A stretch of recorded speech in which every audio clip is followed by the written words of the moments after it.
هذا لقينا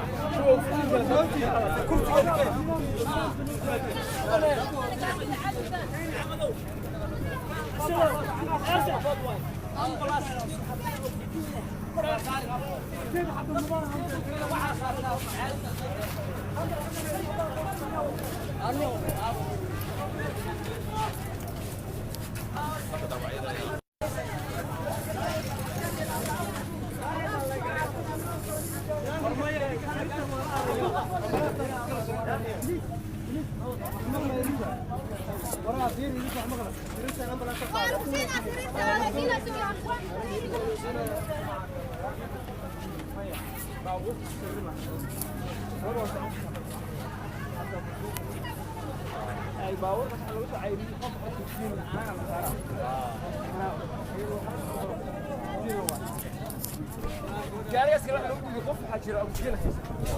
ايد اوكسجين ما تبعي غير اوكسجين كده iminka dhawacyada ayaa la qaadaya gabadhan waa mid labaad oo sida loo sheegay aragga ay gaareen saameeyayna qarankii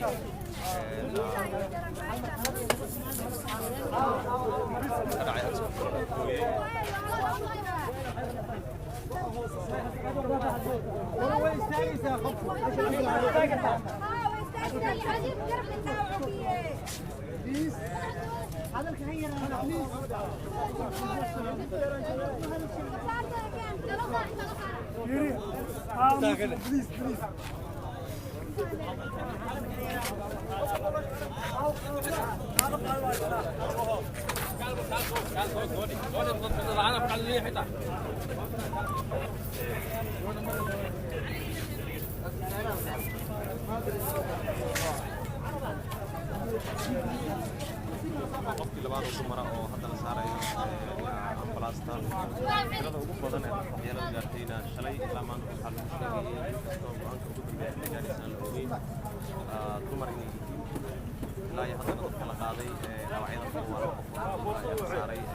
ambalaasyada waxaa soconaya gurmadkii ugu badnaa oo dhalinyaradu ay helinayaan lana xiriira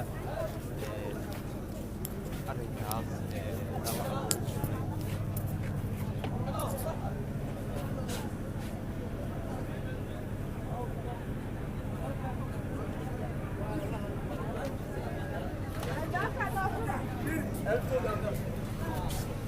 sugay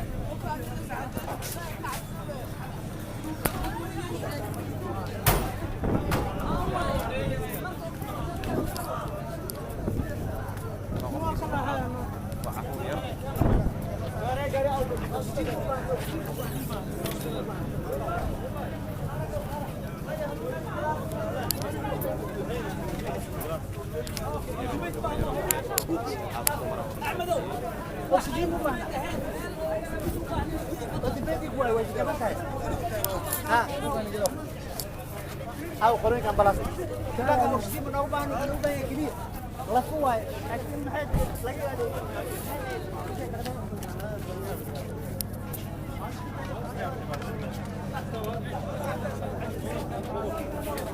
بليز.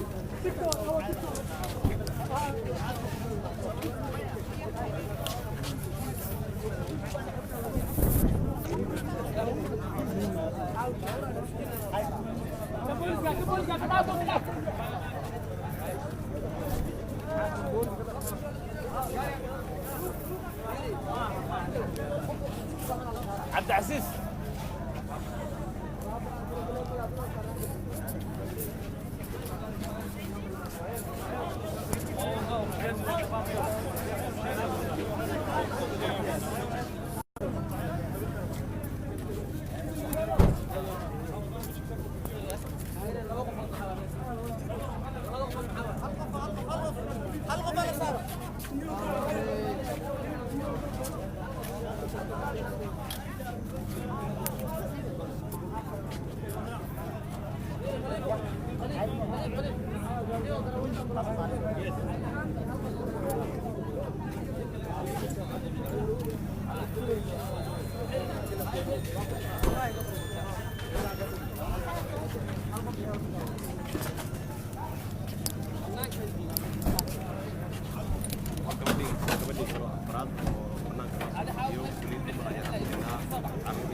أكسجين أكسجين بليز.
madaxweynaha jamhuuriyadda Soomaaliya oo dadka dhaawacyada qaba dawladdu halka ka sii watin doona dadkan waxaa la wadaa dalka Turkiga diyaaradan xal ay kamid waxay natiijay 19 dhakhtar iyo 40 tan oo daawooyin ah oo ay dawladda Turkiga u talgashay in lagu daweeyo muwaadiniinta Soomaaliyeed ee shalay dhibaatada ku gaadhay sida arkaan ambalaasada ayaa loogu soo daabulay dhaawacyada isbitaalka Digfer oo ay maamulkoodu gacanta ku hayso dawladda Turkiga diyaarada weyn ayaa lagu qaadayaa oo xamuulka ah dhaawacyada kuwooda ugu darnaa dadka dhaawacyada qaba waxay ku jiraan kuwa aad u adag oo qaybaha dambe dhaawacyada culus ka soo gaaray gaar ahaan madaxa iyo aragga waxaan u rajaynaynaa in الله يسيع عاصمة السابق مدحونا كمان لها مهضونا وكثير كشرطية وأركيسان الحارة كمدة لسنة الدولة وكسب القرآن المنشور كارهان وزيرك رفاقين الصومالية بسمع عبد الحير مارية وزيرك أمنية ومسؤولين كلا هذا قرآن كسبن وفرلع وأهوك ما شاء مدحونا جمهورية الصومالية ديارة وين يا الوقع ذي لا وعيدة هو ضوء خلص shalay dhibaatada ka soo gaaray qarxii ka dhacay magaalada Muqdisho waana la socon doontaan daawadayaal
loo xaqiijiyay madaxweynaha jamhuuriyadda Soomaaliya oo dadka dhaawacyada qaba yeeladooda halka ka sugaysan doona dadkan waxaa la wadaa dalka Turkiga diyaaradan xal ay timid waxay natiijay 19 dhakhtar iyo 40 tan oo daawooyin ah oo ay dawladda Turkiga u talgashay in lagu daweeyo muwaadiniinta Soomaaliyeed ee shalay dhibaatada ku gaadhay sida arkaan ambalaasada ayaa loogu soo daabulay dhaawacyada isbitaalka Digfer oo ay maamulkoodu gacanta ku hayso dawladda Turkiga diyaaradda weyn ayaa lagu qaadayaa oo xamuulka ah dhaawacyada kuwooda ugu darnaa dadka dhaawacyada qaba waxay ku jiraan kuwa aad u adag oo qaybaha dambe dhaawacyada culus ka soo gaaray gaar ahaan madaxa iyo aragga waxaana u rajaynaynaa in الله يسيء عاصمة مدحونا الصومال أيام هذونا يو سفيرك تركيا وأركيسان خارج مده مسؤول الدولة وكتب البرامج المشهور كارهان وزيرك رفاقين الصومالية بسمع عبد الحير مارية وزيرك أندية يو مسؤولين كلا أيها هذا برامج كتبن وفرضوا أهو مع شهر مدحونا جمهورية الصومالية زيارة وين يا نوح هذا يا لا وعيدا هو ضوء خالص shalay dhibaatada ka soo gaaray qarxii ka dhacay magaalada Muqdisho waana la socon doontaan daawadayaal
loo xaqiijiyay madaxweynaha jamhuuriyadda Soomaaliya oo dadka dhaawacyada qaba yeeladooda halka ka sugaysan doona dadkan waxaa la wadaa dalka Turkiga diyaaradan xal ay timid waxay natiijay 19 dhakhtar iyo 40 tan oo daawooyin ah oo ay dawladda Turkiga u talgashay in lagu daweeyo muwaadiniinta Soomaaliyeed ee shalay dhibaatada ku gaadhay sida arkaan ambalaasada ayaa loogu soo daabulay dhaawacyada isbitaalka Digfer oo ay maamulkoodu gacanta ku hayso dawladda Turkiga diyaaradda weyn ayaa lagu qaadayaa oo xamuulka ah dhaawacyada kuwooda ugu darnaa dadka dhaawacyada qaba waxay ku jiraan kuwa aad u adag oo qaybaha dambe dhaawacyada culus ka soo gaaray gaar ahaan madaxa iyo aragga waxaan u rajaynaynaa in alla uu siiyo caafimaad insha Allah madaxweynaha Soomaaliya imaan doona iyo safiirka Turkiga oo aad arkaysaan qaar ka mid ah mas'uuliyiinta dowladda oo ku sugan garoonka Muqdisho gaar ahaan wasiirka rafaafinta Soomaaliya Maxamed Cabdi Maareeye wasiirka amniga iyo mas'uuliyiin kale ayaa hadda garoonka ku sugan oo hordhac u ah maashaha madaxweynaha dowladda Soomaaliya diyaaraddaas weyn ayaa lagu qaadayaa dhaawacyada kuwooda ugu culus shalay dhibaatada ka soo gaadhay qaraxii ka dhacay magaalada Muqdisho waana la socon doontaan daawadayaal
صوت الحبات صوت الفيش كلام احنا وماشي جروب واتساب واتساب